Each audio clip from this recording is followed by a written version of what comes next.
Okay, let's do this. Hello, everyone. As you can see, time to play bad lip reading. Yes, it is. As you can see, I am solo today. Sean is feeling a little under the weather, so here I am because he needs to get better. Apparently, he caught the con crud. Y'all can hear me, right? My little meter says you can. I'm just saying, if you can't, raise your hand, wave a little bit. Okay. All right. Hello, everyone. I am Anna, and this is Waking Up, where we discuss, me today, but where we discuss religious trauma and mental health and just a bunch of shit, a bunch of mental health stuff, and we also discuss coping mechanisms and everything else. Usually, it has a religious trauma-based lean. Today, a little bit, as you can tell, my inner child is feral and running the show because why not? So yes. So I am Anna. So let's start with our disclaimer. Here on Waking Up, we're not here to bash anyone's faith or religion. We think faith and religion are beautiful things when done in a mentally and emotionally healthy manner. We are not professionals. I am not a professional. I mean, I sound like one, but I am not. I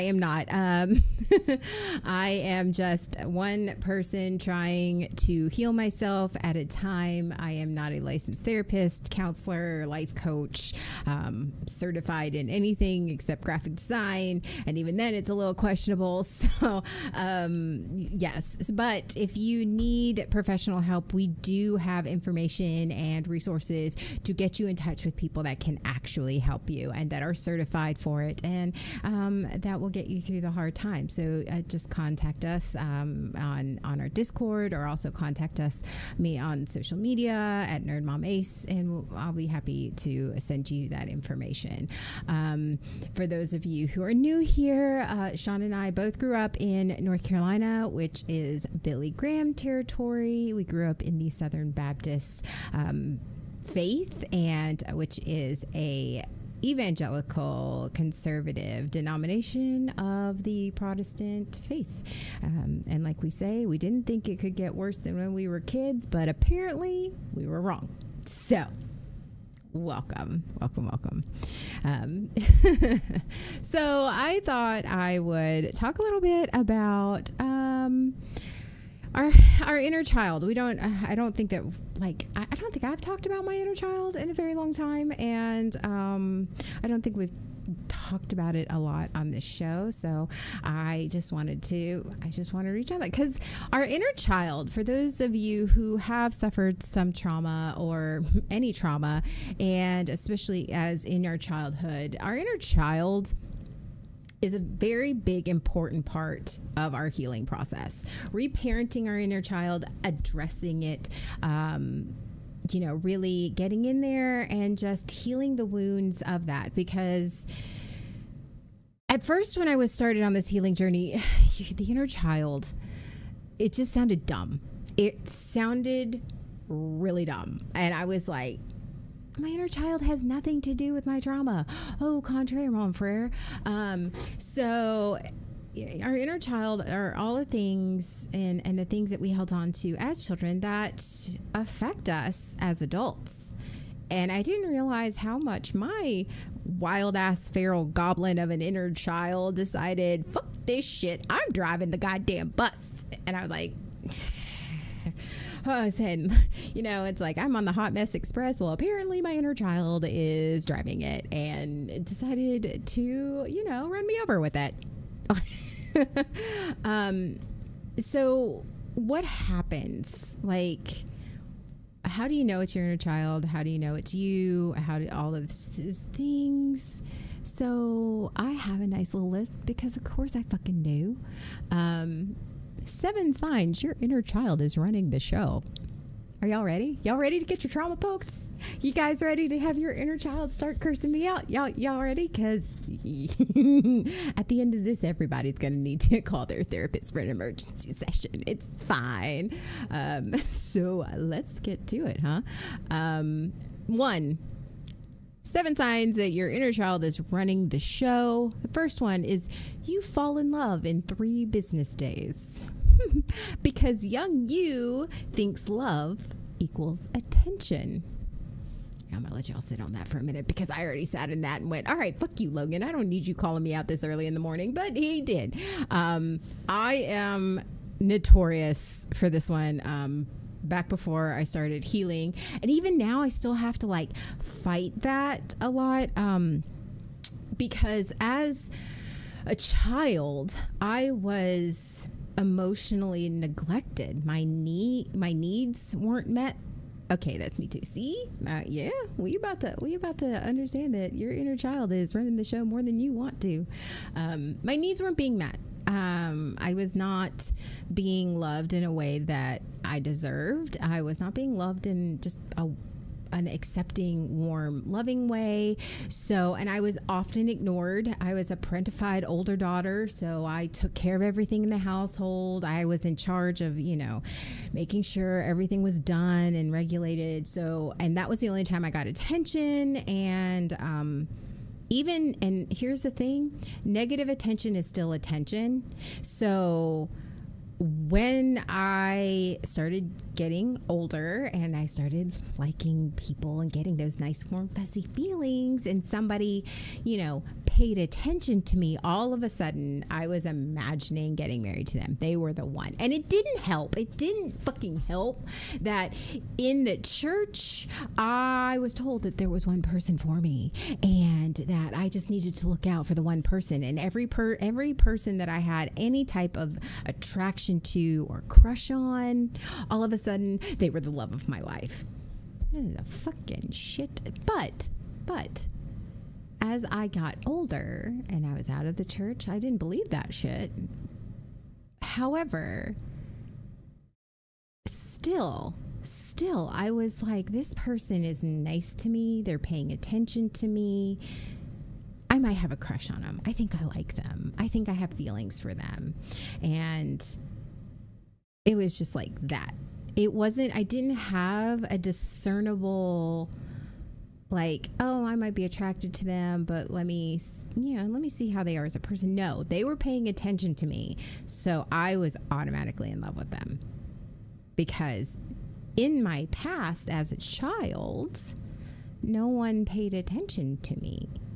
And I thought no one loved me unless they, so then all of a sudden this person's paying attention to me.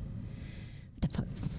And then, of course, that part of my inner child is just like, here's the string of 30, 40 different people that you've dated because you thought that you were in love with them, and which contributes to my borderline personality disorder. Let's not even get into that. That's fine. That's cool. And I never knew who I really was because I spent so much of my time morphing myself into a person that this person would never leave because my inner child just wanted to be loved. And if I wasn't who they wanted to be, then I was going to make myself into somebody they wanted to be. We're gonna sit on that. Oof, already out for blood. Yeah, you right.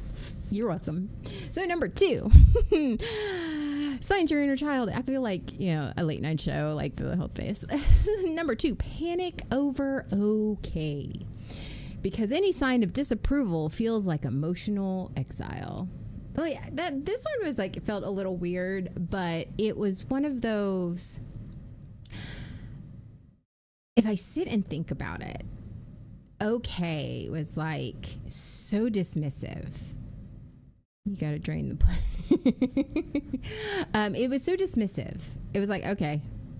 Like you would be telling somebody, like, especially when I was younger, I was like, because neurodivergent and, all of these things, I'd be excited about telling somebody something or, and I would just be talking to my parents or whatever. And I would just get, okay. And And it was just so dismissive. So all of a sudden it was like, oh, okay, well, sure. And so now when somebody says, okay, and in a context, it feels like it feels like a rejection.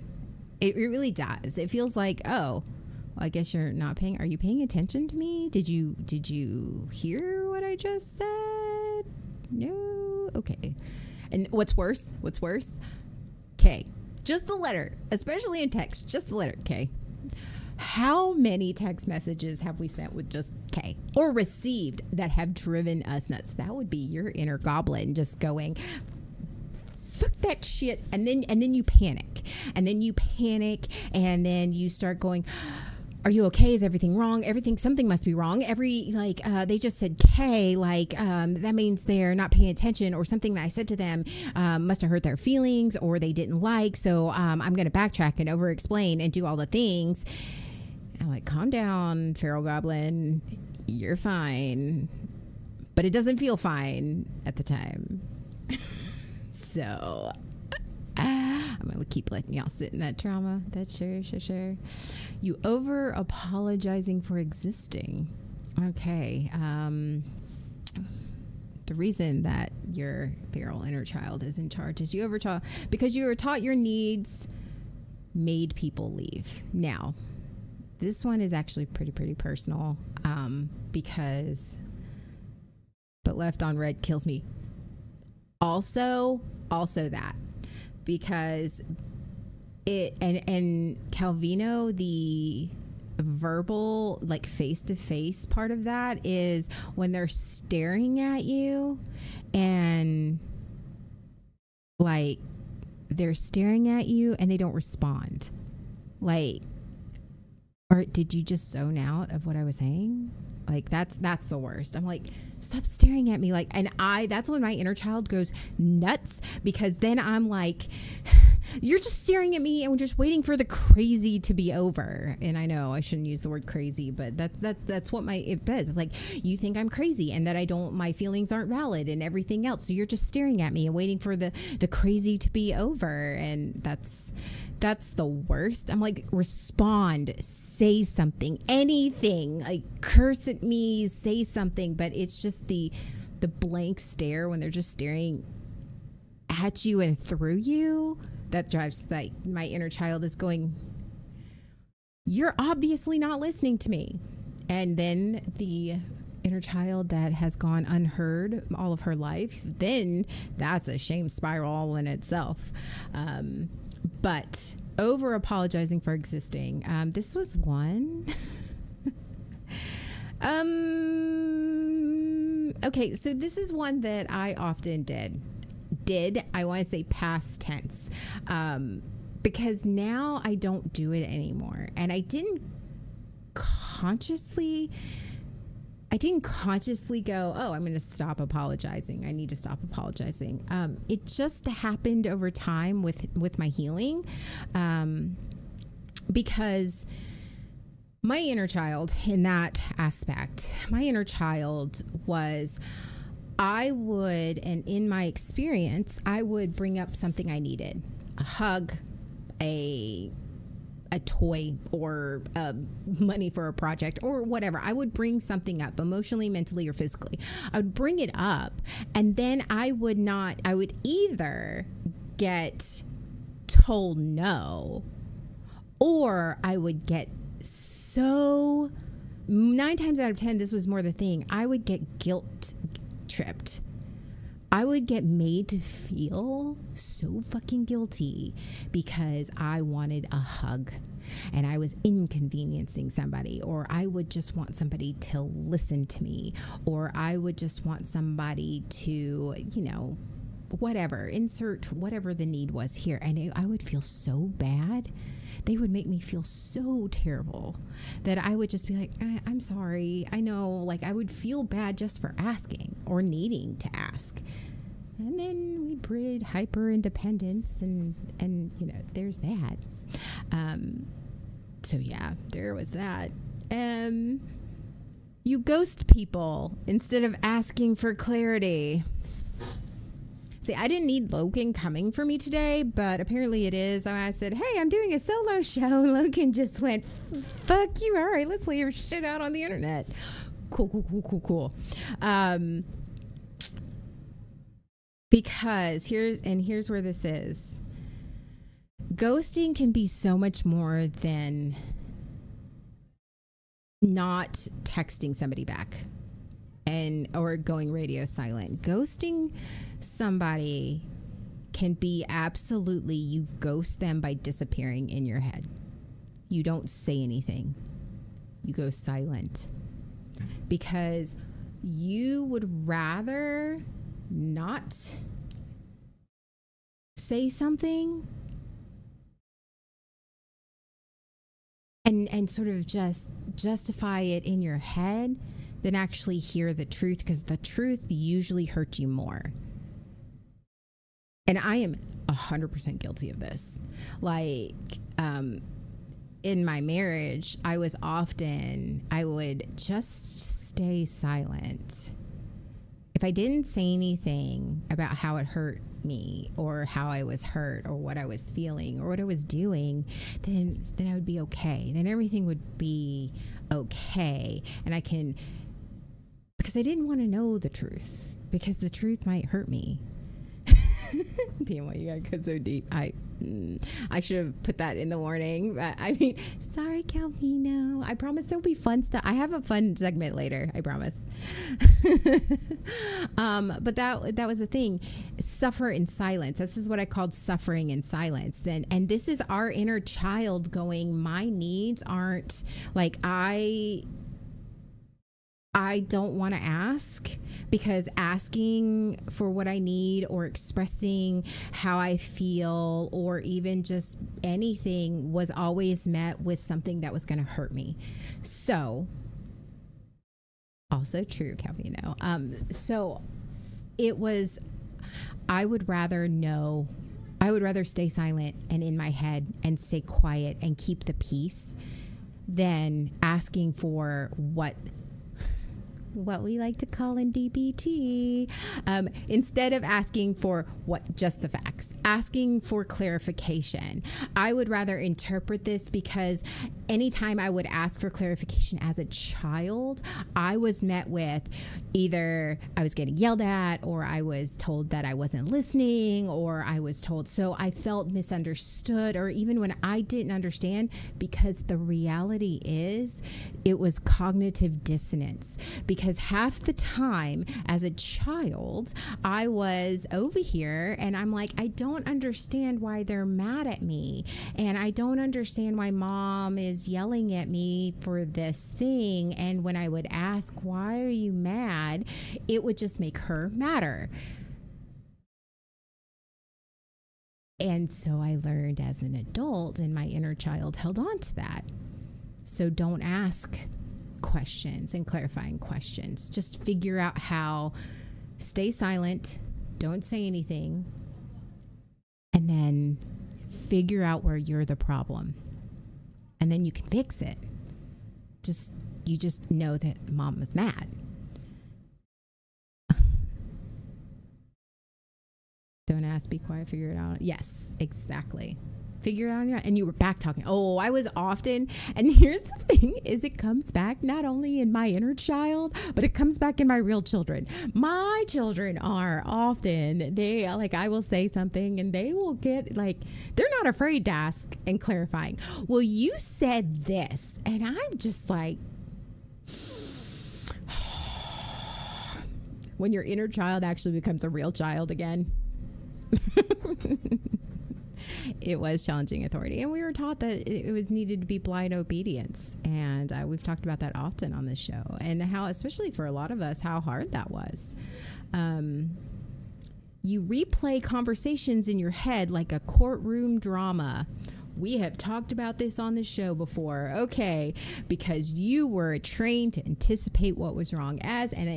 This goes into what I just said. As a child, my mom would lose her shit over anything. Like I there would be times where I remember one time I was sleepwalking as a kid. I was sleepwalking.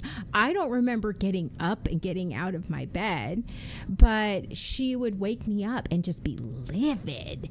And I would be over there going, I don't know how he ended up here. But of course, it was my problem. And here's the thing.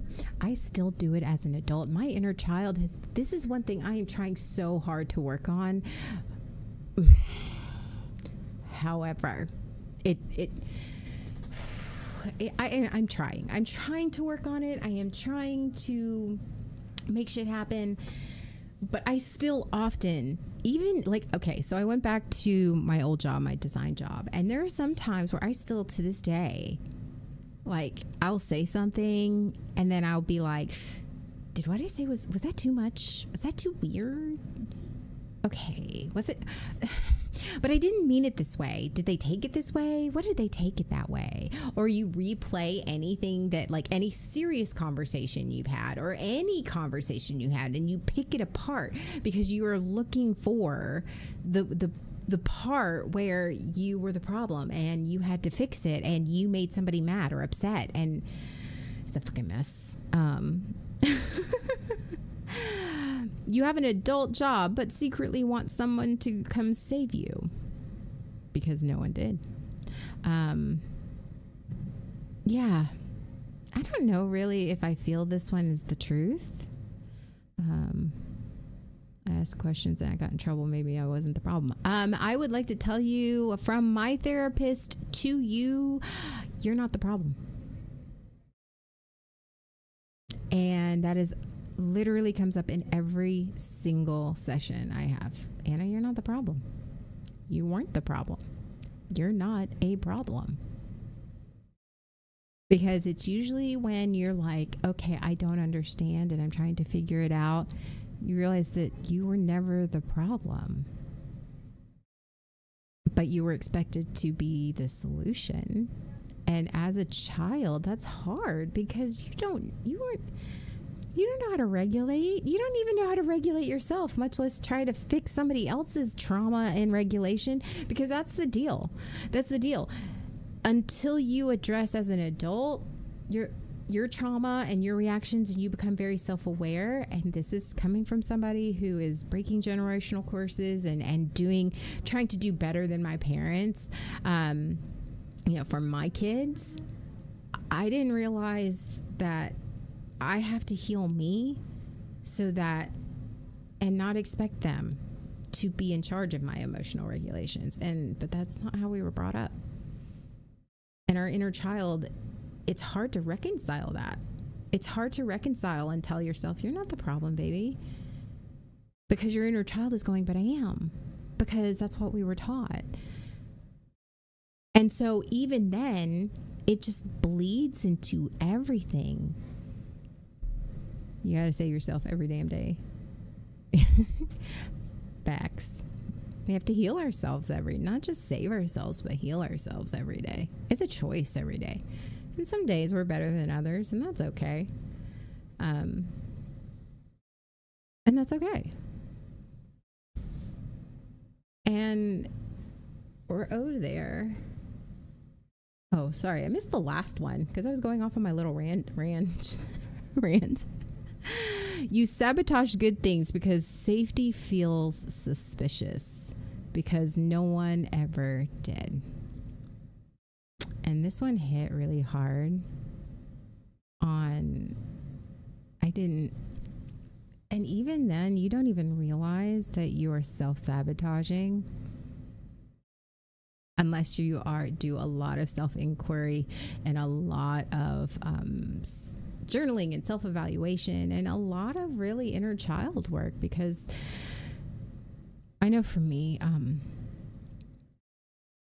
safety is what it is the most important things to me in a relationship, in any relationship, family, friends, romantic. I often talk to my therapist. She goes, what do you want in your relationships with people? My interpersonal relationships, especially when I started working on that. said, I want to feel safe. She goes, what does safe look like? Well, shit, I don't know. And then when I felt safe, I then went, It's like the parent thing where it's too quiet. Something's wrong. Because it's too quiet. It's too quiet. It's too safe. It is not okay. And that's when you get, and self-sabotaging doesn't look like you're not even consciously doing it. You get fucking triggered. You get triggered. I got triggered. And so when things felt safe, when things felt good, when things felt like everything was going right, my brain instantly went, things aren't okay because I am not panicking. I am not suffering through my trauma. I'm not having a trauma response. I feel safe and comfortable because 9 times out of 10, as in my inner child, we would feel safe. And then all of a sudden we would get blindsided by that bus of some dysregulation of something else. And then all of a sudden we let our guard down and it devastated us. So then, now that as we're adults and we start feeling safe, something must be wrong. We then start creating the problem. We then start going, something's not right.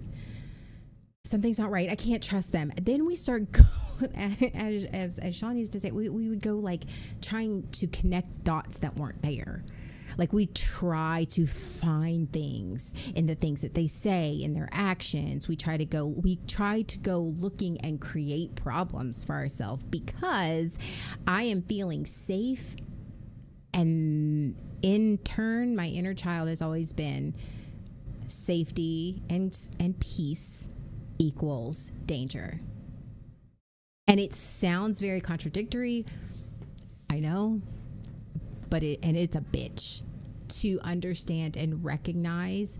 I am, especially when it's thinking where you go, they're not doing any of this. They're not that person. I am creating that person. Why am I creating that person? It's a trap. This is a trap. State your purpose.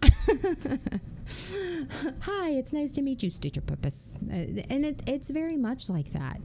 And when I started working on my inner child, I thought it was just a bunch of hokey stuff.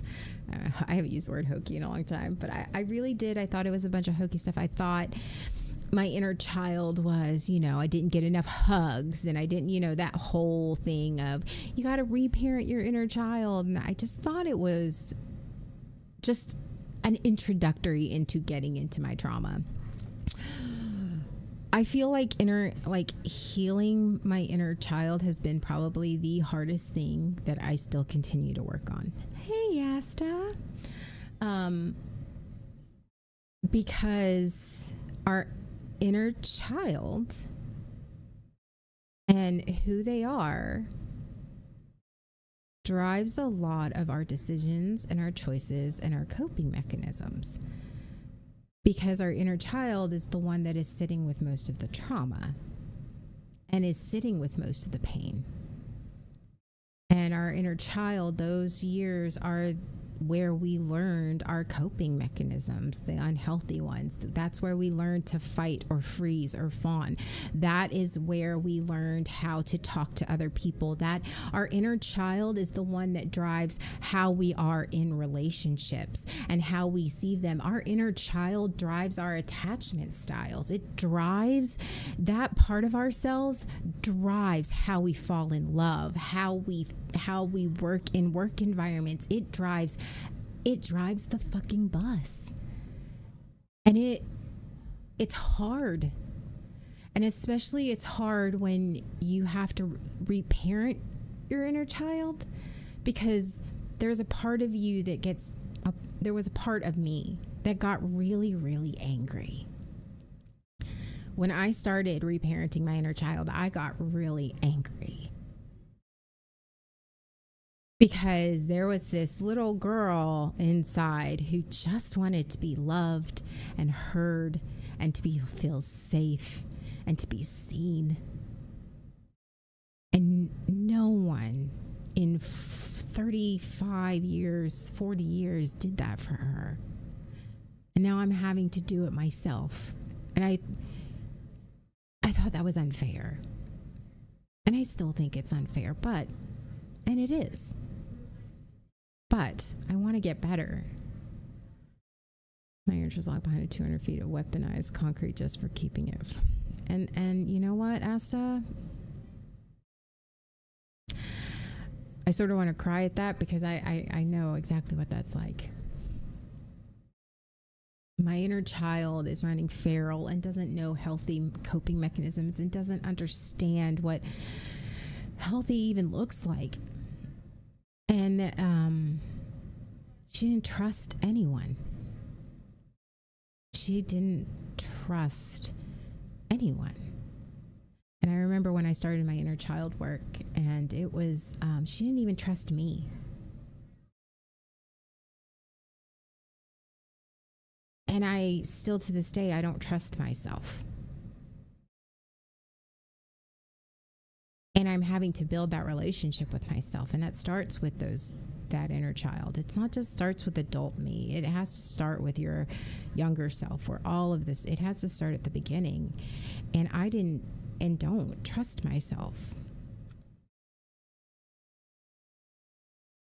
Because I spent so many years ignoring those wounds and ignoring and being the one that was ignoring that part of myself. That she was angry and she was hurt. And why the fuck does it matter what she's doing and running the bus, and she's a feral goblin who has fucking emotional breakdowns over the smallest little thing, and she has like these like and creating the lovely BPD moments where her intense fear of abandonment that all of them goes on to this splitting shame breakdown spiral, and you're like, where the fuck did that come from? And it came from her. And I'm like, oh. And then I realized that I didn't listen to her either.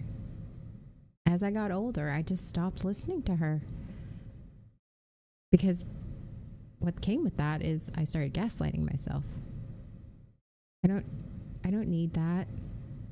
You don't need to be loved that way. You don't deserve to be loved that way. You're the problem, so you need to fix it. So you just need to become the person so that person doesn't leave you. Like this whole bullshit that you tell yourself. Ugh. But it's hard to talk to your inner child.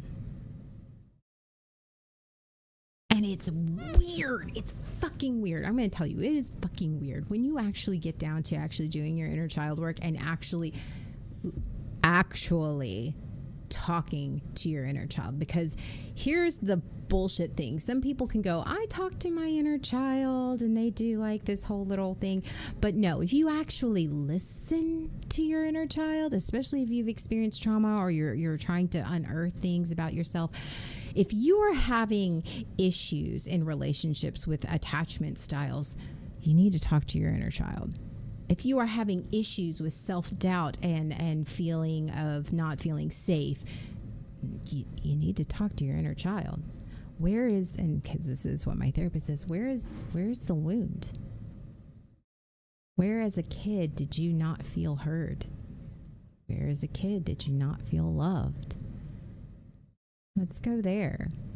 But you don't want to go there because going there is painful. Really. Going there is painful, and it's scary. Because as an adult, we've locked all of that away, just like we've locked our inner child away in this nice little 5x5 cell block with concrete, and we don't want to know. We don't want to know what's behind the door. We lock that away, thinking you're never enough and you're a waste of space. I know this is what I have been told. Yeah. I I was never enough, and I was always too much. And I felt that. And trying to convince yourself it's okay to, yeah. I was told I was never enough and too much all at the same time. And I never got that. I never was like, okay, well, am I too much or am I not enough? Where should I do more? Should I be more? But at the same time, I was told I wasn't enough, so I didn't deserve their attention. And I was too much, which is why they didn't pay attention to me.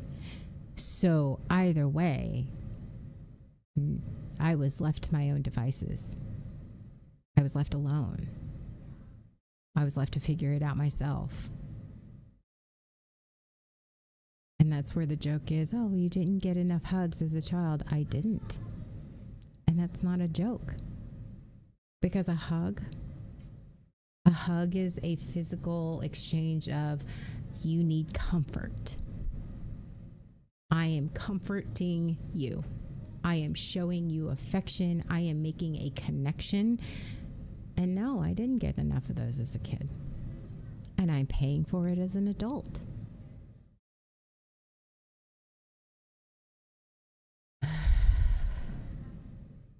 And I am constantly doing inner child work. And it's hard sometimes. Actually, it's hard a lot of the time. And here's why it's hard, because you have to face some truths about yourself that you don't want to face. You don't want to believe what they say.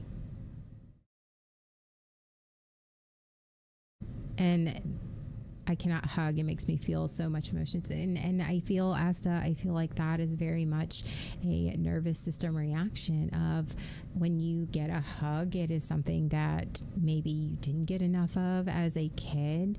And so it overloads your system. That's why, for me, that's why disassociation happens, is because you're feeling a connection and you never connected. It overloads your system. Just a possibility. That's what happens when I disassociate and I feel overly emotional. I shut down. And so I get that. Is that why I'm always offering hugs? Because I'm the one that didn't get it as a child? Yeah, probably. Because... Are you ready for this? Are you ready for this? Are you ready? I don't know if you're ready because you're not ready.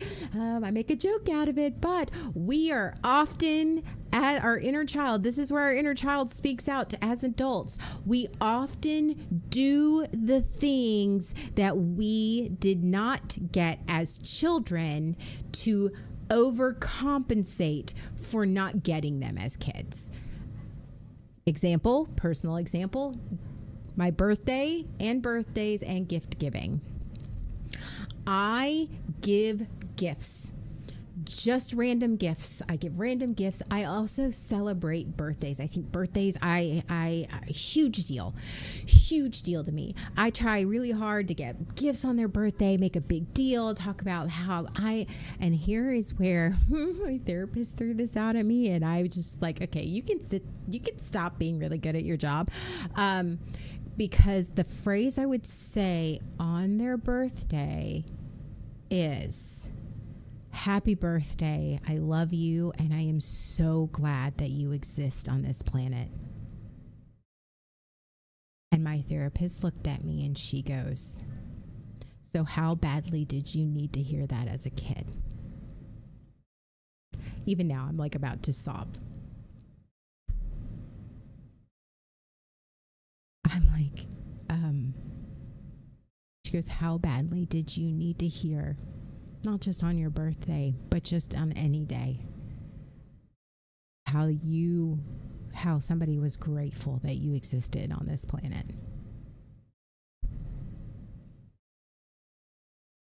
And I was like, okay.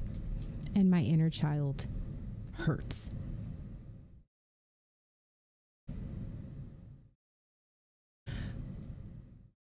We listen. we do things.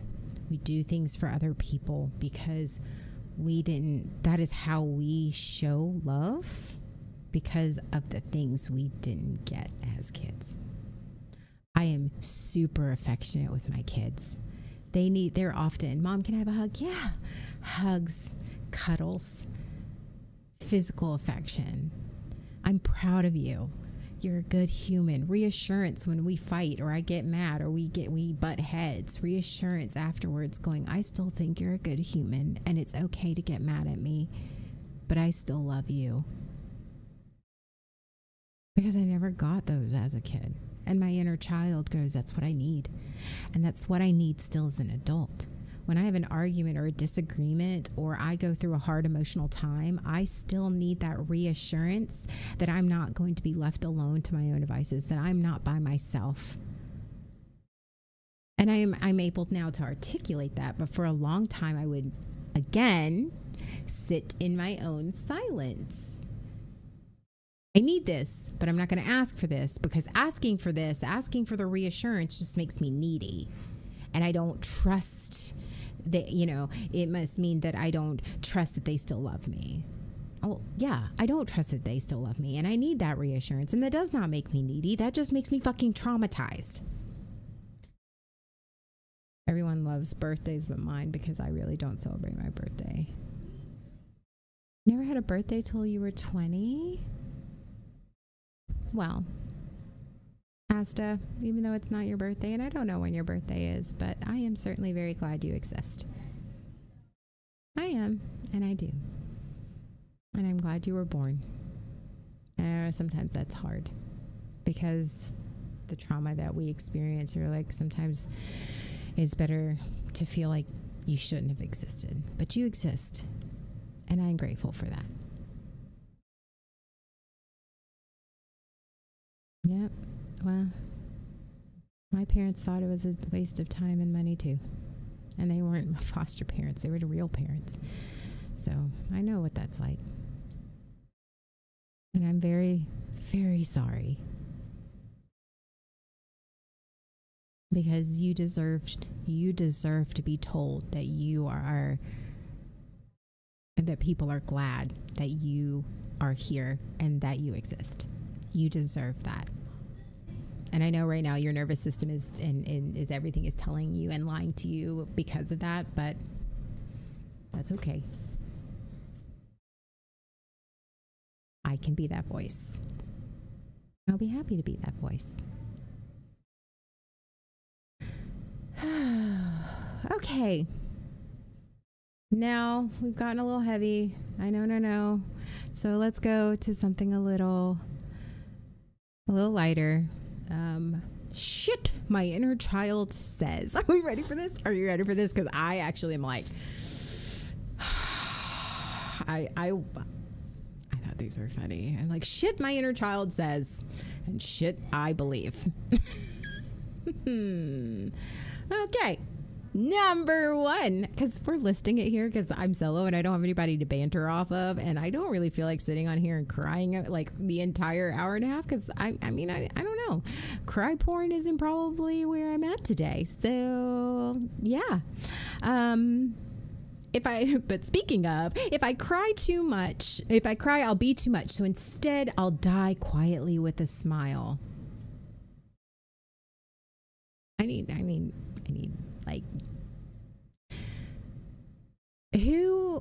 like, how many of us were told not to cry? Oh my God, I've told this story over and over, how my mom, I was like emotionally and mentally traumatized by my parents' separation, and I cried at school, and how my mom just came home and just lit into me after I went to the guidance counselor, and the guidance counselor called my mom and just lit into me.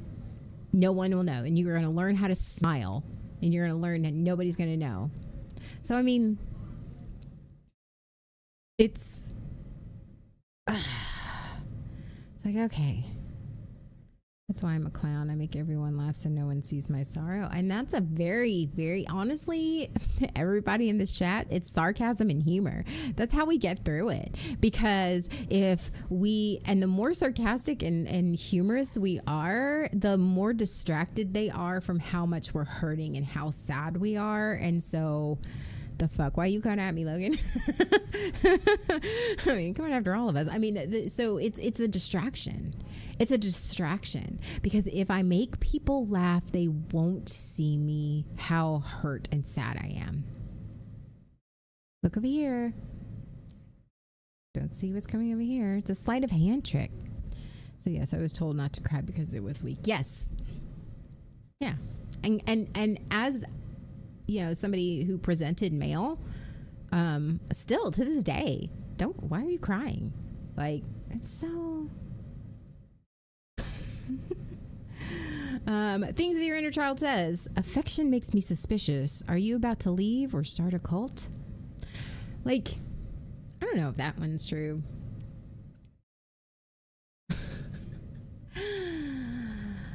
Oh, if I don't get validation soon, I will combust. Yeah. Our inner child needing the validation, like constant validation. When we don't learn how to self-validation, it's almost like a starving, like an unwatered plant. I need the validation. Please give me the validation. That's where we become people pleasers. That's where our inner child becomes a people pleaser. That's where our inner child becomes obsessed. That's where our inner child becomes like, I need this person or thing or this job, because workaholics get their validation from their jobs. And it's it's getting that positive validation that they never got as kids because they don't feel worthy. I need the validation or I'm going to combust, because if I don't get a constant stream of external validation, then I am going to have to face the reality that my inner child feels like they're not enough. I'm not speaking from experience. I'm really not. I'm really, really, really not. Yes, I need that validation. It feeds me. I'm reading the chat.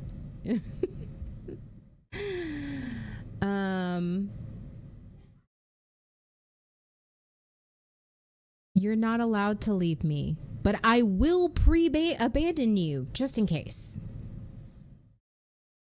Welcome to your inner child and abandonment styles and attachment issues. Don't leave me. 9 times out of 10, anybody with that is please don't leave me. Please don't leave me. Please don't leave me. Please don't leave me. But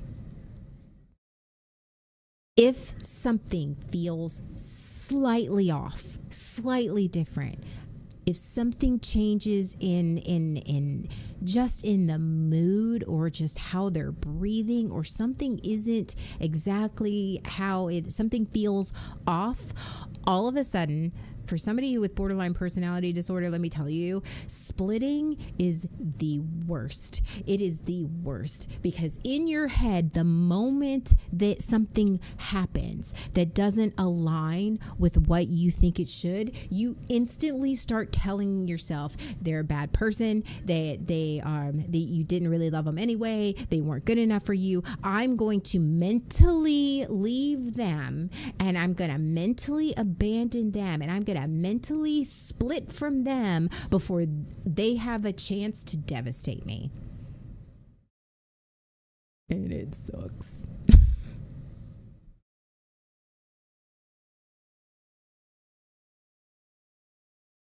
I don't know. I'm looking at this one says self-worth is cool. I haven't unlocked that DLC yet. I struggle with some of the shit my inner child tells me, because I don't know how to fix it sometimes. I always feel guilty when I feel that my abandonment issues flare up. It makes me feel I'm way too needy. How can one help or be there for them? Oh, okay. That is a very good question, Nerdy Will. And Asta, I'm gonna come back to yours too. Can't get abandoned if they're not that close to begin with. Haha. Oh, tell me your trauma without telling me your trauma, Calvino.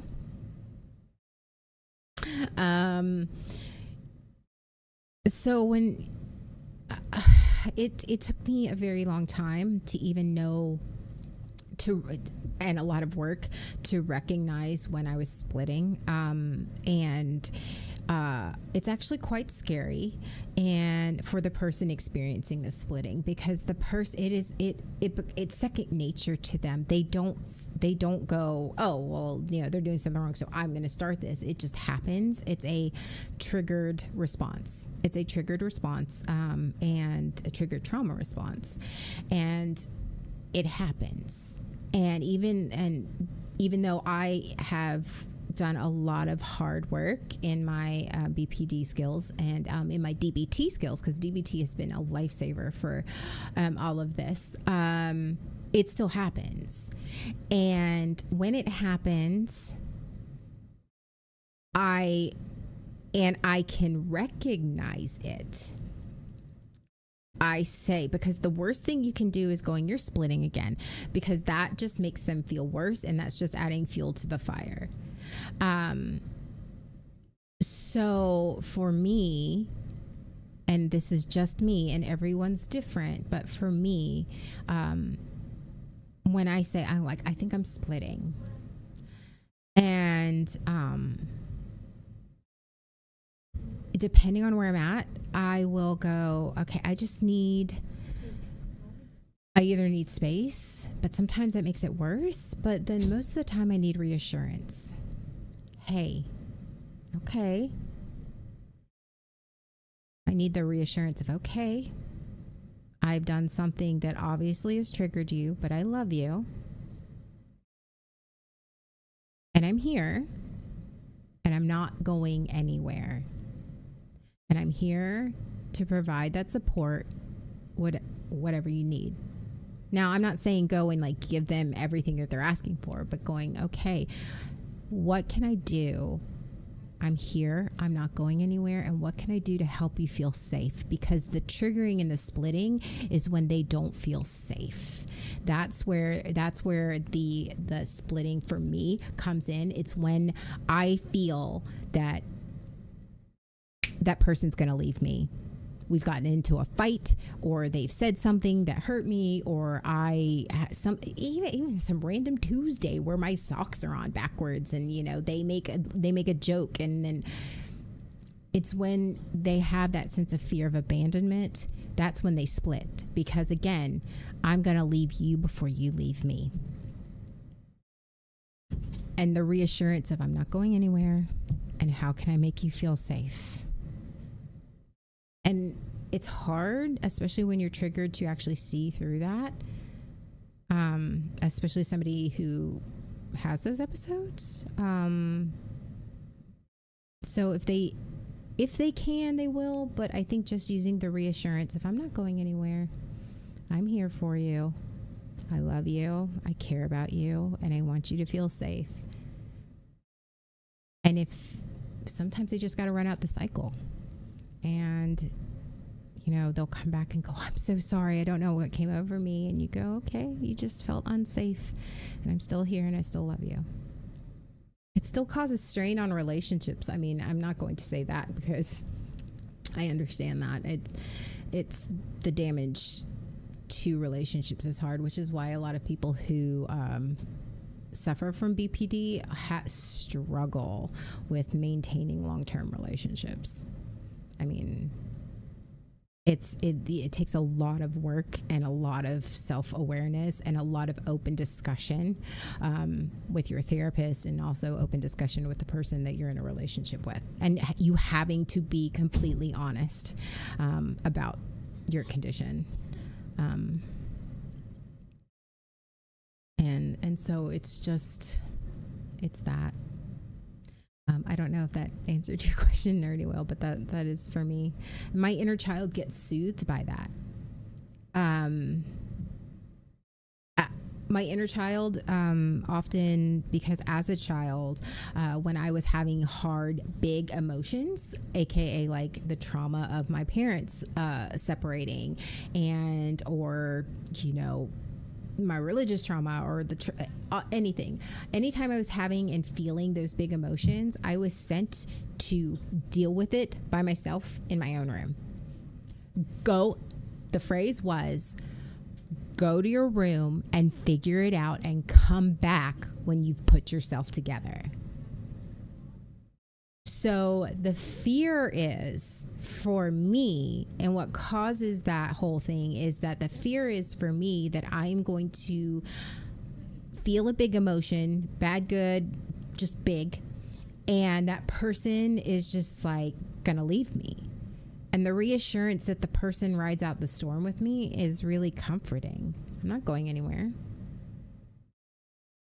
You're triggered. Okay. I'm not going anywhere.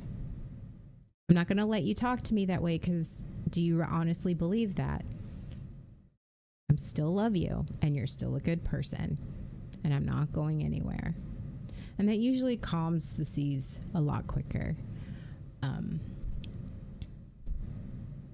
For me. I'm going to put that for me. Everybody's different. Everybody handles their traumas, and everybody's trauma is different.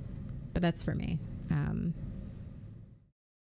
For me and my inner child need a lot of consistency. And it's not just consistency as in like consistency and routine, because I'm ADD and that doesn't happen. It's the emotional and mental consistency, because the worst thing that I can do is be with somebody or have a friend that is emotionally and mentally inconsistent, because that breeds insecurity, that breeds the distrust, and that breeds the whole I don't feel safe because I don't know what's going to come around the corner. So the reassurance that this person is consistent and safe. And I had a friend of mine, like back in my 20s, and I had complimented him, and I had said, and he took it a different way. I said, you are so stable and you are so steady. And I'm so glad that you're just stable. And he took that as an insult, because for him, his trauma was the ignored child of, I didn't have to worry about you because you weren't a problem. You never had any problems, so I didn't have to worry about you, so that's why I neglected you. And so that for him triggered him, whereas I was appreciating that as thank you for being that stable anchor point for me. And it caused a lot of tension. It was really, really hard, because I didn't understand why he took it so badly. I do now as an adult, but yeah. It was amazing as a thing. I need stable people around me, because unstable people trigger. Yeah. And that's a big thing. And I'm not saying that not you, Asta, but you as in general, have to pretend to have your shit together, because you're allowed to have the ups and downs just like any other human. It's being consistent in your reactions and your behaviors. And it's being consistent with what you tell them and all of those things, because you're going to have the ups and downs, things that make you angry, things that make you sad. But the things that make you angry need to be the same things that make you angry consistently. Because I know for me, it's one of those, okay, 1 minute I'm wearing, it's the I can't do anything right feeling. That is awful, or nothing is right, or that's so unsteadying. Because everything I do is wrong. And now I'm like, I don't feel steady and I don't feel safe. And it triggers that part of me that's like, okay, well, I'm going to try and be everything to everyone so that no one leaves me. And which then sends me down a whole spiral of shit. And my inner child just tries to make everyone happy because that's the only way that people can love her, is if she gives everyone what they want when they want it and when they need it, and smile all the way through it. Because if I don't feel any bad emotions and I give everyone what they need to, and nothing bothers me, and I hide who I am and I lie about what I want and what I need and say I don't need anything and I don't want anything, and then nobody leaves me, right? Then everybody's happy with me and I don't get sent away and I don't get put on the back burner and I don't get ignored, even though I'm the one ignoring me. So no one would know I'm a rental reg. No. Yep. Oh, Asta, you should have seen me 5 years ago when I first started streaming. This did not exist. I go back and watch my old YouTube videos and I'm like, who is that person? Like, she's so polished and I'm like, you're a fucking wreck. You're a wreck. What? I don't even know how to handle her sometimes. I'm like, what do you do? What do you do in that situation? Suck it up, pretty much.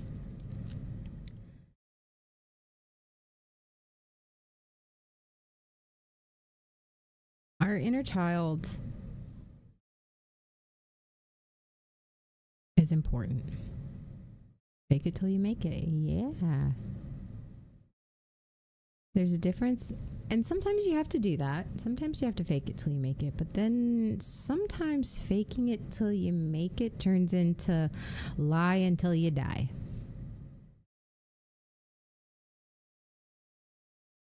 And it's a slippery slope. I think I've discovered that for myself, especially with my inner child, because in reparenting my inner child, I had to start saying things to myself that I didn't believe. I'm like, I don't believe this. This sounds fake.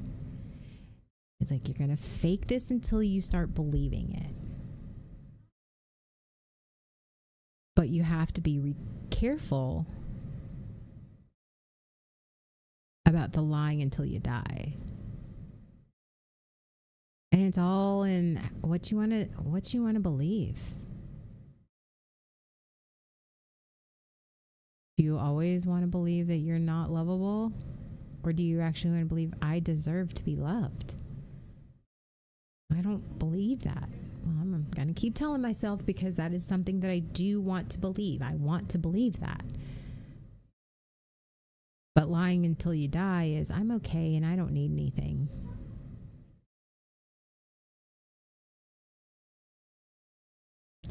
And that's hard. It's hard to discern. That's why therapy is great, because therapy will call you out on that, tell you where you need to go.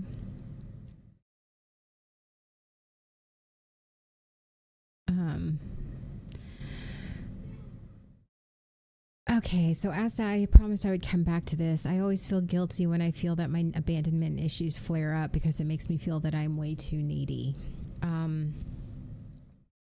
It does. Especially when I'm going to assume you grew up in the foster care system. I mean, because you said that you've grown up in the foster care system, but especially when you've grown up with emotional neglect. Not just physical neglect, but emotional neglect. Because you were taught that. You were taught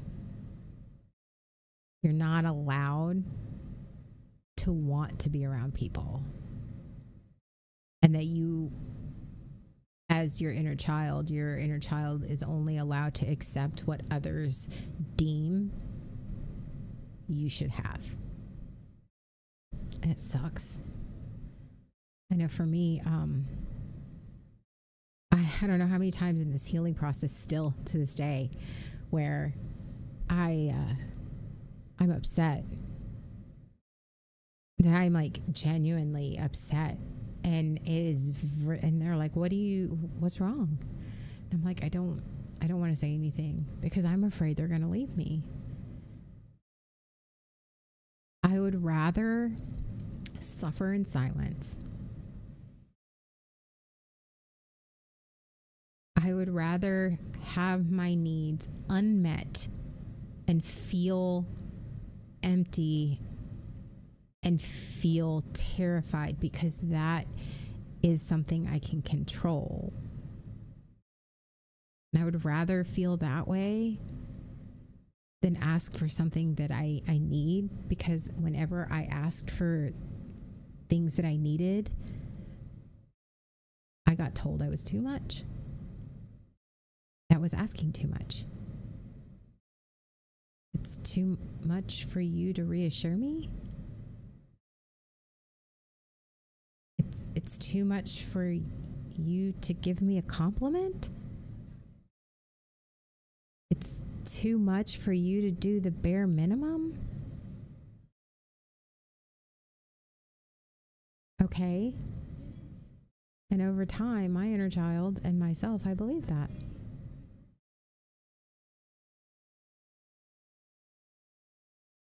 And it's hard. And just like you said, it's the people that put me in this way did it. Yeah. And like you said, you're scared to open up. Because especially when you find somebody you really like and you really care about and you're really attached to, you don't want to push them away. And you were told that your needs are the reason that you were treated as badly as you were. And here is a harsh reality that I had to learn and that my inner child still doesn't accept.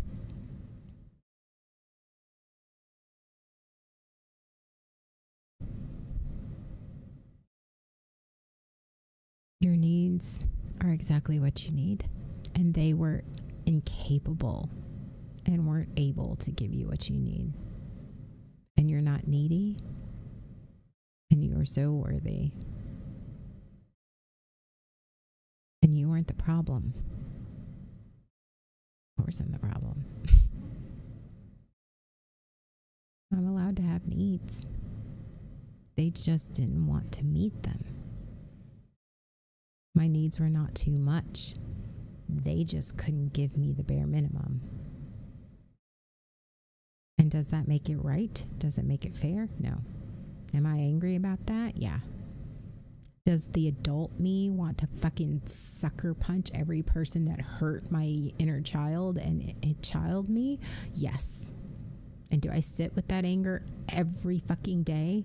Yeah. Does that mean I'm going to stop trying? No. My inner child, when it says my inner child is feral, she's feral's book. Because that girl survived some shit. Last time, I'm going to assume you survived some shit too. And what I know from most of the people in this chat, we've all survived some shit. And they're like a little daycare of goblins, baby goblins, just running around screaming and throwing things at each other and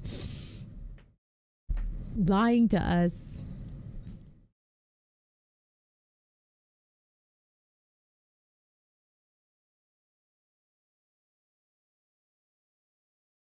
I'm reading over this stuff and I'm like, oh, this seems so fake. So I've gone off script. Sorry about your bad luck. For me, it's a lot of you can't weaponize what you don't know. Yes. But I think I'll end the show on my thoughts on my inner child. How I came to know her, actually know her, how I am learning to heal through that, and sort of where we're sitting right now. When I started all of this, for me, I'm a visual learner, so I imagined myself as a kid. I imagined myself at a I imagined myself as like a 5 or 6 year old, which is when a lot of the damage started being done. And she has a sassy mouth. And I had a conversation with her, and I like a legit conversation, and I thought it was dumb. I thought it was so stupid. I was journaling, and I was like, this is stupid. And I kept doing it because I wasn't really listening to myself for the first couple of times. I was just like, the superficial stuff, the stuff I already knew. But then something, like, it almost felt like something, like a dam broke in me, like a seal broke, like the door swung open, and my feral goblin inner child came out and went, all right, bitch, all right, so you are deciding you actually want to listen to me. Here's the deal. And I started to write, and that's I'm a verbal processor, so that helped a lot. But then I started to cry because the feelings that I was feeling were so raw. Because all of a sudden I was feeling all of the fear and the pain and the abandonment. And it was like this flood of memories and emotions that went with the memories. And felt very confusing, and it felt very angry and hurt. And like we talked about, anger is like a secondary emotion.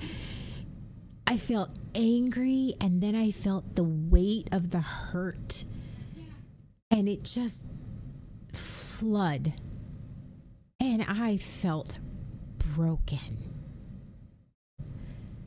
And all of a sudden I am face to face in my head and just with this little person. And I'm actually looking, like, in my head, I'm looking at myself. And all I want to do is give her a hug, but she doesn't want to be touched. And like, all I want to do is go, it's okay, it's okay. And I didn't believe myself. And in my head, I'm staring at this little girl who was so hurt and abused and unloved and neglected. And things started to make sense. I'm going, oh, okay. And that's like the whole thing with trauma healing. It's like you think you're going to start on specific points, but when you start on your inner child, you realize that those specific points have an origin story. And that's when I told her. And I remember this because it was very much in my first parts of my healing, and right after my mental breakdown, and right when I was just trying to pick up the pieces of my life. And I remember very distinctly, because this is where I was like, okay, I'm actually starting to do the work. Because I looked at her in my head, and I'm writing it down, writing furiously. And I said, I know you don't trust me. And I know that I have hurt you and that you've been hurt. And I know it's going to take a lot of time, and it's going to take a lot of effort. And I'm not always going to get it right. But I'm going to earn your trust, and we're going to make it better. But you have to be willing to go on this journey with me. Because that's the thing. You can want to get better, but you have to be willing to do the hard work. And it is hard work. And you have to be willing to open yourself up. And my inner child, and I talked about this a lot, my inner child didn't do vulnerability. Vulnerability was a weapon. Vulnerability was poison. Vulnerability was just a way to get hurt badly. So it was going to require a lot of trust on my part, and trust in myself, and trust in the process. And I didn't have that trust. So I was going to have to choose that trust. And honestly, I wasn't ready right at that moment. But I got there eventually.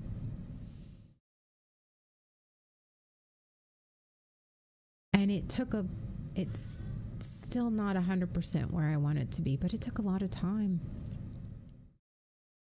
A lot of time of telling myself, we're not going to run. I know you're hurt. I know this is a trauma. I know this is a trigger. But you're not going to run. We're not going to run. I'm not going anywhere. And really, honestly, reparenting myself. But it took a lot of seeing the ugly. Because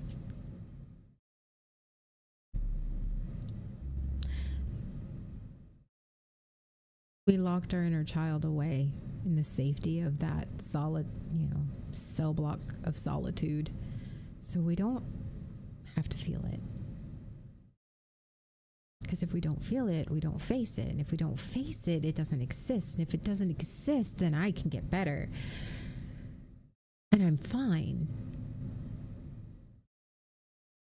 But that's the lie we tell ourselves. Our inner child does exist. And our inner child wants to be heard. And our inner child wants to be loved. And our inner child, if we are not doing the things to heal our inner child, then our inner child is going to get up right here in the driver's seat and drive all of those decisions and choices and thoughts for you. And how many of you want a coked up spider monkey inner child gremlin like driving your fucking bus? No one? Anyone? I mean, I'm a chaos goblin, but I don't know if I let that ride for a long time and it didn't get me anywhere but self-destruction and self-hate. So I don't know about anybody else, but I am not there for that anymore. I make a joke because it's the truth. If you are not addressing and that part of yourself, then you're always going to be having the hurt part of you driving the bus. You're going to be making the bad decisions. I'm just too scared to let my child. It's so damaged.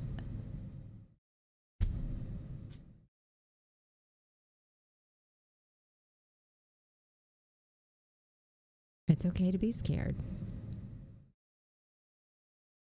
I know. Asta, it's okay to be scared. But I'm going to challenge that part where it says it's so damaged. Your inner child has been wounded. It's not damage. And wounds can heal.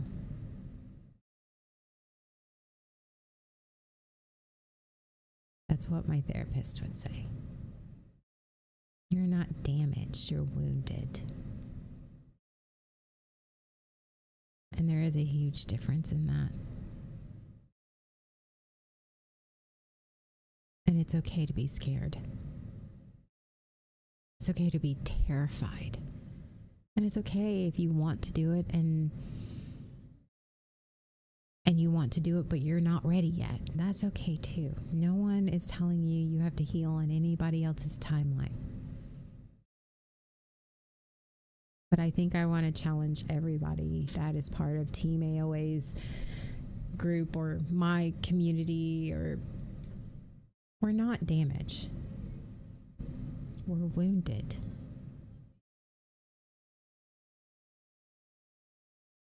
We're not broken, because that means that we need to be fixed. We're hurt. And we need to heal. And words fucking matter. And words matter to my inner child and to your inner child. And it's been a long process of me having to face that pain again. And I'm telling you, there were times where it was like PTSD. It was PTSD. I literally was reliving that moment. And it was painful, physically painful, and mentally it was torture. And I felt everything that I felt in that moment as a kid. And I questioned, what good is this doing me right now? Why? This isn't doing me any good.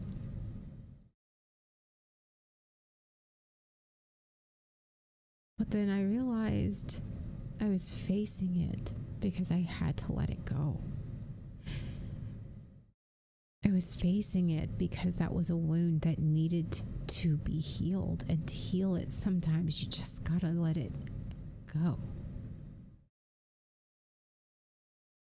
And you gotta take away its power.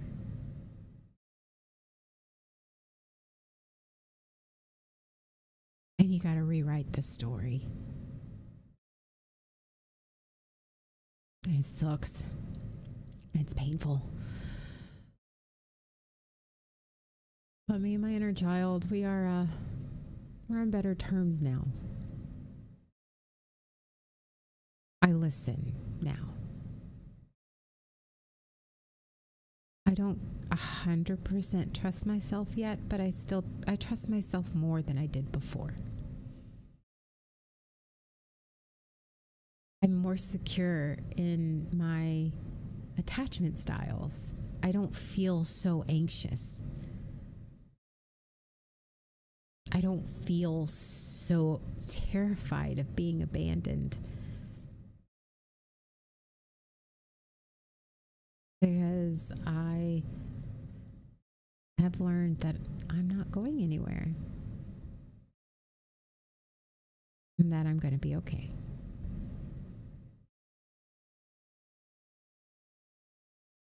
My inner child still runs its mouth. It's a smart ass. Still got a lot of healing to do. And right on the back end of that, I got my inner adolescent. Let's not even get into that bitch. That bitch is angry as fuck, and I'm pretty sure she's carrying at least 3 weapons on her. So I'm just saying, when I got to that work sucked. That work I'm still working through because she's fucking pissed. Yeah. And it's very true. And then all of a sudden you're really angry.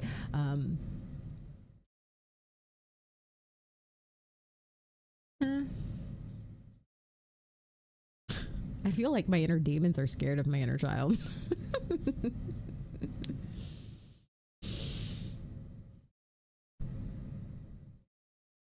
But I think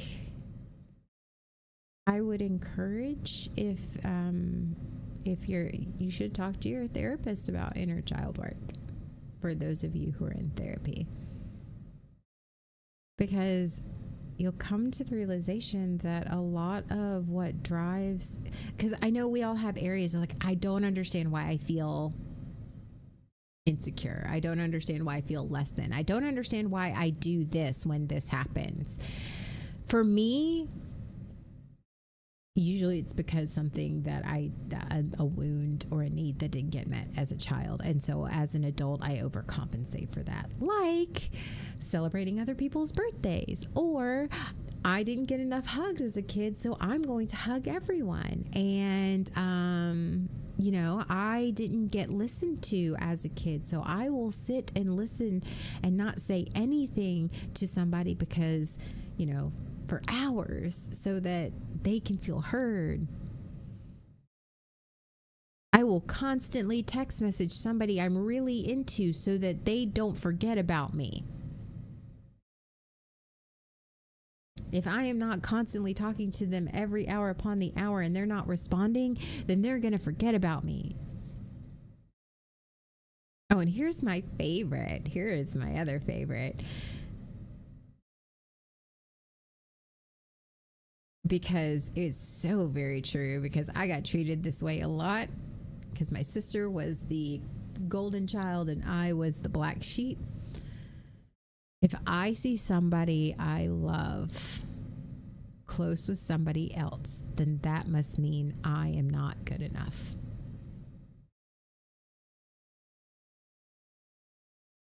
So I've got to do more.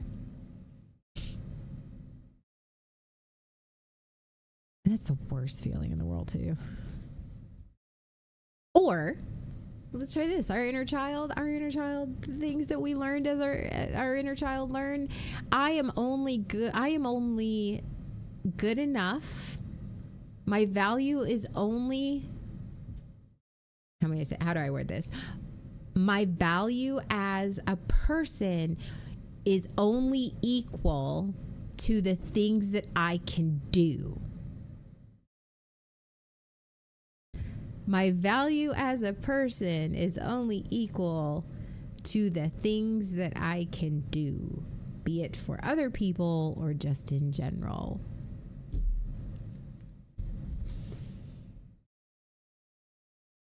And I cannot make a mistake because imperfection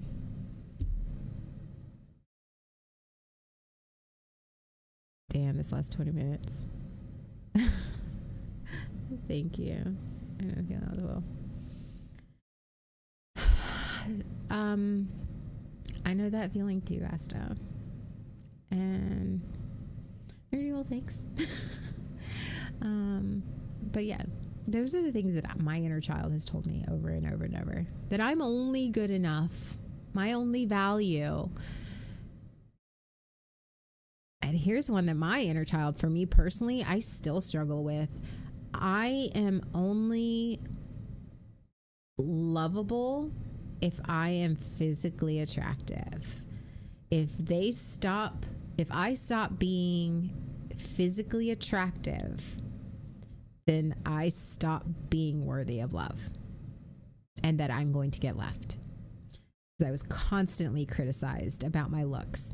I was constantly being told I was not thin enough, that my hair was not right, my clothing was not right, my dance moves weren't right, my smile wasn't right, whatever. My makeup was too much. It was not enough. I needed to add makeup. So if I was not physically attractive, I held no value. And this was absolutely reinforced in the church as well. So my inner child is often like, don't gain weight, don't do this. Very aware of every flaw that I ever own. Yeah, it's lots of fun. But okay, I feel like an hour and a half is enough for a solo stream.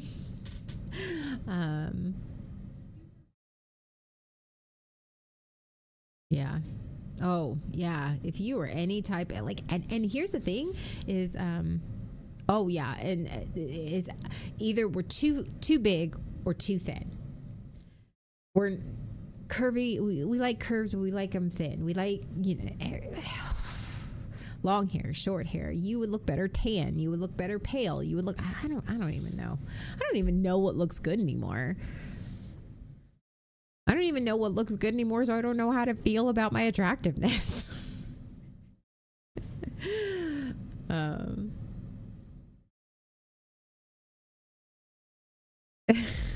know that sounds like a joke, but it's the truth. I would encourage everybody to take a look. My inner child, she's very scared, and she's very loving, and she just wants to be loved and cared for. But that girl will take no shit. And especially from me. Oh, okay. Well, I will have to do squats off stream because I don't have enough room back here. So I promise I will do my squats because I actually need to do them today because today's leg day. So just because you poked us so much today, take this. Thanks. But if I did poke it, then that just is, I am just making a suggestion that this might be the opportunity that if something hit home, that you might want to just take a moment and listen to that inner child of yours. With your therapist's permission, of course, because don't do anything that your therapist doesn't recommend. I am just saying my journey really was helped by my inner child. My inner child, she's a smart mouth and she's been through some shit and she's something. And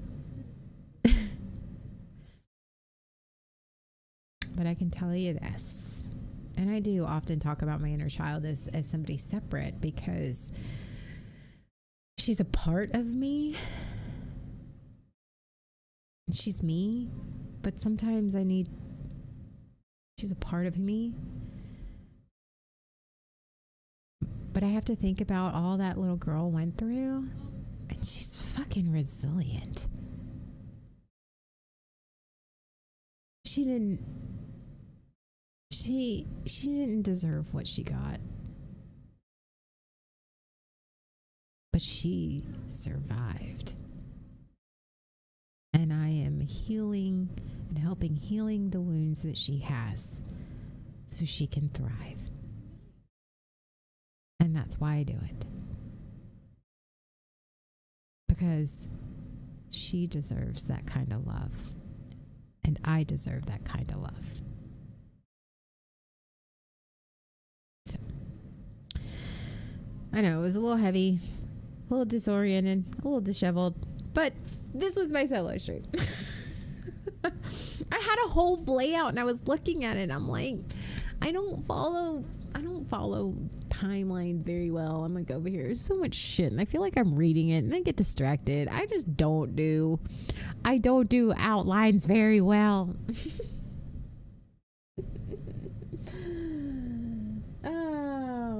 Oh my God, but I do have to share this. Closing thoughts for this segment. But these are things that you need to be left with. Your brain doesn't want to hurt you. It wants to protect you. But the feral narrator in your mind is still using a 7-year-old's logic and a trauma-scented plot twist. And it says, but you can thank her for the warning and still write a new script. So you're appreciating all the things that kept you safe, but you know what? Let's start something new. Let's grow together. At the Pep department, outlines. Yes, I know. Outlines are his jam and puns, and I am not that person. And I'm not going to try and be that person. This is definitely me. Is me trying not to cry and get myself triggered. Oh, thanks, Nerdy Will. I was triggered and I was honest a lot about myself and my inner child. And sometimes she really is like a spider monkey on meth. And she is all over the place, and that's okay. I just then have to sit with myself and go, okay, where is all this coming from? So be kind to yourself.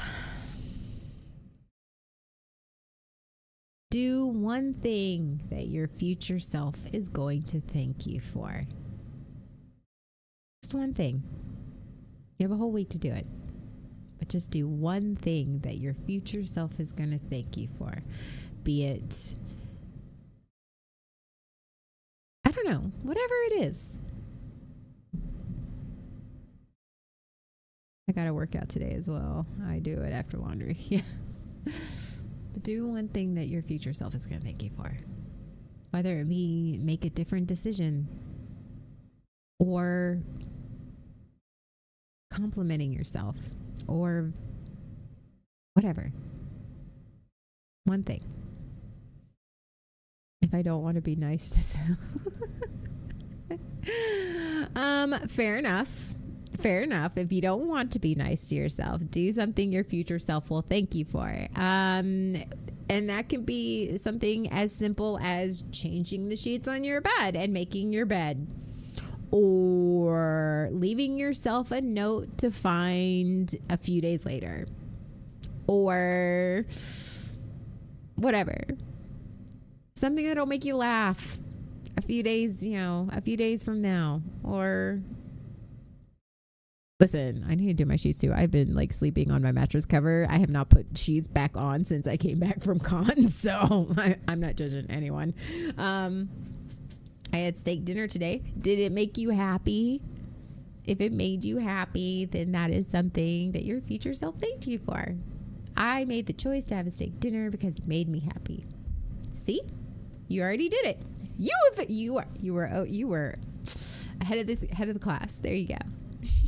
That counts as being kind. It does. I'm going to choose to eat something that makes me happy. And if you eat it and it makes you happy, you did something your future self thanked you for. I'm going to go fold my laundry because that is something my future self will thank me for, even though my present self is going to hate life. So, all right. I would do the whole spiel. Okay, so I don't think Sean's streaming today because he's still sick. But we have 3 Bards and a Dragon on Tuesday on Team AOA. And that is, we've moved it to 8 o'clock Eastern, 7 p.m. Central because I have a new job and getting back for 6:30 stream is difficult. Good luck with laundry. Thanks. Wednesday we have Cozy Man Gaming with Jay, where he flips houses on @TaintedJ. I think that's at 7:30 Central, 8:30 Eastern, and then on Sunday is right back here. We also have our friend Nev at Zartnor on Twitch, where he streams every Tuesday, Thursday, and I think sometimes Fridays. But yeah, definitely every Tuesday and Thursday. He streams gaming. He's great, and that starts at 7:30 on his channel. So yeah, all right. I know this episode lacked a lot of one-liners and zingers and puns, but it is what it is. This is me, and that is what you get. I'll try to stop by when you get a chance. So you guys have a great Sunday, and I will see you guys later. Bye.